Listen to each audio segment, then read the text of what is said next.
Ulcer থেকে জিনিসটা progress করতে পারে। খাওয়ার সময় একটু জ্বালা যন্ত্রণা হয়, সেটা কিন্তু ইগনোর করাটা ঠিক না। দাঁতের খোঁচা লেগে লেগে হয়, সেখান থেকেও হতে পারে।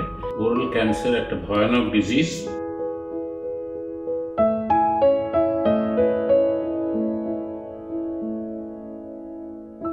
নমস্কার, আমার নাম ডক্টর গৌতম বিশ্বাস।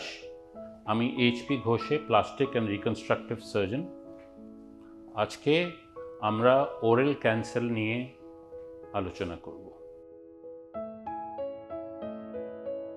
আমাদের জানতে হবে যে ওরাল ক্যান্সারের ইনসিডেন্স আমাদের দেশে, in fact eastern reason of India, মানে কলকাতা, আসাম, এইসব area, Orissa is one of the highest. এদের কী লক্ষণ? প্রথমত ওরা একটা কোনো আলসার বা একটা কোনো ব্যথা নিয়ে আসতে পারে, জিভে হোক, মুখের ভিতরে হোক। সেটাকে ইগনোর করাটা সবচেয়ে ডেঞ্জারাস জিনিস। অনেকে ভাবে যে একটু হয়েছে, হয়তো ভিটামিন ডেফিসিয়েন্সি, ভিটামিন খেতে থাকে। এটা কিন্তু সত্যি নয়। আমার রিকোয়েস্ট হবে সবাই যেন কোনো ডাক্তারকে নিশ্চয়ই দেখায়।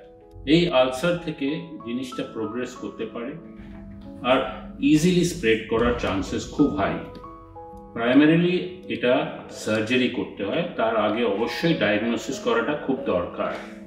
তা ওটার একটা বায়োপসি না করলে এমনি চোখে দেখে ডায়াগনোসিস করা খুব মুশকিল। যদিও আলসারটা আর্লি অনসেট, মানে খুব বেশি দিন হয়নি, হয়ে থাকে, তাহলে কয়েকদিন ট্রায়াল, কিছু মেডিসিন দিতে পারে ডাক্তারবাবু। সেটা ফলো করে যদি সেটা ঠিক হচ্ছে না, তাহলে বায়োপসিটা ইন্ডিকেটেড। বায়োপসি ছাড়া কনফার্মেশন হবে না। তাই অনেকে আমরা দেখেছি যারা ওই আলসার নিয়ে ঘুরে বেড়াচ্ছেন, বলছেন না আমার তো কিছু কষ্ট হচ্ছে না বিশেষ, খালি খাওয়ার সময় একটু জ্বালা যন্ত্রণা হয়, সেটা কিন্তু ইগনোর করাটা ঠিক না। অ্যাডভান্স ডিজিজ হলে রেডিওথেরাপি লাগবে। সেই রেডিওথেরাপিটা আবার 1-1.5 মাস পর্যন্ত চলে। সেটার ব্যাপারে লোকেরা খুব জানে কম, ভাবে যে বাস একটু একটা রেডিয়েশন লাগানো হবে, তাতে ঠিক হয়ে যাবে। কিন্তু রেডিয়েশনের আফটার এফেক্টস 6 থেকে 8 সপ্তাহ পরে রেডিয়েশন শেষ হওয়ার, তারপর থেকে জিনিসটা বাড়তে থাকে, আবার কমতে থাকে। তাতে অনেক ডেফিনেটিভ প্রবলেমস হতে পারে। কিন্তু ট্রিটমেন্ট করার জন্য সার্জারি, রেডিওথেরাপি, কখনো কখনো স্পেসিফিক কোনো টিউমারের জন্য কিমোথেরাপি লাগে। ইউজুয়ালি কিমোথেরাপি লাগে না। ওরাল ক্যান্সারে পানে সুপারি আর চুন, এই জিনিসটা জানা গেছে যে এইটা থেকে ক্যান্সার হওয়ার একটা high risk. Smoking high risk.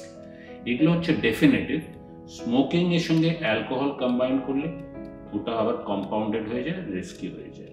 তো এগুলোই হচ্ছে ডেফিনেটলি নোন। তাছাড়া অনেক আদার ফ্যাক্টরস আছে। ক্রনিক একটা আলসার যদি মুখে চোট লেগে লেগে হয়, মানে দাঁতের খোঁচা লেগে লেগে হয়, সেখান থেকেও হতে পারে। তো এইগুলো থাকলেই ডাক্তার কাছে যাবেন আর দেখাবেন, আর তার ট্রিটমেন্ট নিশ্চয়ই করাবেন।